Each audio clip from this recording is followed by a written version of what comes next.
The air in the bedroom hung heavy with the scent of her perfume. Jasmine, sharp and cloying, like a memory that refused to fade. I stood frozen, my fingers trembling as I clutched the phone, its screen glowing with a text that wasn't meant for my eyes. Meet me tonight. Same place. Don't tell him. The words seared into my brain, each syllable a blade slicing through the fragile trust I'd built with Lena over 7 years. My heart pounded, a frantic drumbeat echoing in my ears, as the world tilted beneath my feet. Was this real? Or was I misreading the flickering shadows of our life together? The house was too quiet, the kind of silence that screams betrayal. I'd come home early from the office, hoping to surprise her with takeout from that Thai place she loved. Instead, I found her phone on the kitchen counter, buzzing like a trapped insect. I hadn't meant to snoop. God knows I trusted her, but the screen lit up with his name, Ethan. A name I didn't know. Yet it carried the weight of 1,000 unspoken secrets. My stomach churned as I scrolled, each message a fresh wound. You make me feel alive. When can we get away again? My knees buckled and I gripped the counter, the cold granite biting into my palms. Lena was upstairs, humming softly in the shower. The sound, once comforting, now felt like a mockery. I pictured her standing under the steaming water, her dark hair plastered to her shoulders, oblivious to the storm brewing below. How long had this been going on? Weeks? Months? The questions clawed at me, each one a splinter of doubt embedding deeper into my chest. I wanted to scream, to storm up there and demand answers, but my legs wouldn't move. Instead, I stood rooted, replaying every moment of our marriage, searching for cracks I'd ignored. There had been signs, hadn't there? Subtle shifts, like the way she'd started locking her phone, claiming it was just habit. Or how she'd linger at the gallery where she worked, blaming late-night exhibitions. I'd rationalized it all. Her job was demanding, her stress was real. I'd even blamed myself for working too much, for not being attentive enough.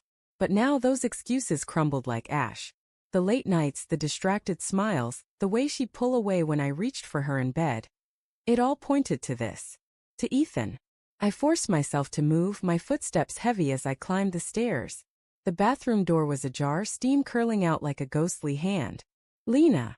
My voice cracked, betraying the rage and hurt boiling inside me. The humming stopped, replaced by the soft patter of water. Yeah, babe? She called, her tone light, unsuspecting. It infuriated me. How could she sound so normal?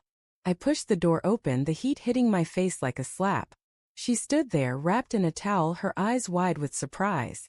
You're home early, she said, a smile flickering before it faltered. Did she see it in my face? The accusation? The heartbreak? I found your phone, I said, holding it up like evidence in a trial. Her expression shifted, confusion, then fear, then something harder to read. Okay? She said, tucking a wet strand of hair behind her ear. Her fingers trembled, a detail I might have missed if I weren't watching her so closely. Who's Ethan? The question hung between us, sharp and unforgiving. Her lips parted but no sound came. The silence was an admission, louder than any words. Mark, it's not, she started, but I cut her off. Don't lie to me, Lena. I saw the texts. My voice was low, trembling with the effort to keep from shouting.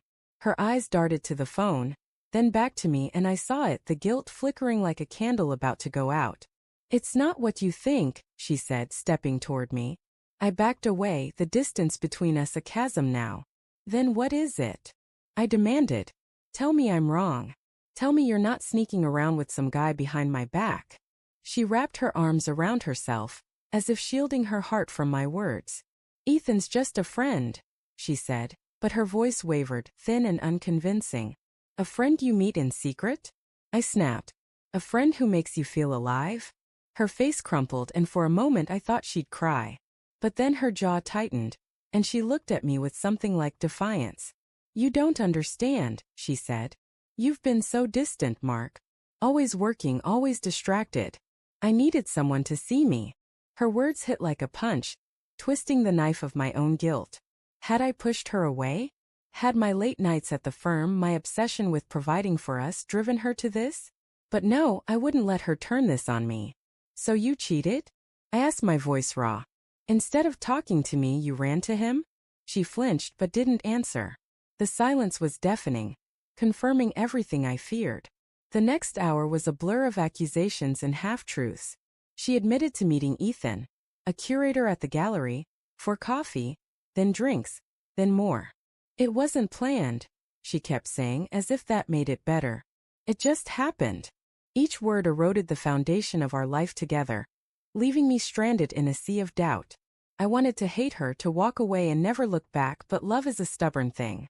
Even now, part of me wanted to pull her close, to pretend this was all a nightmare. As night fell, we sat across from each other at the kitchen table, the Thai food untouched and cold. The house felt like a stranger's, its walls closing in with every breath. What now? I asked, my voice hollow. Lena's eyes were red, her face a map of regret and defiance.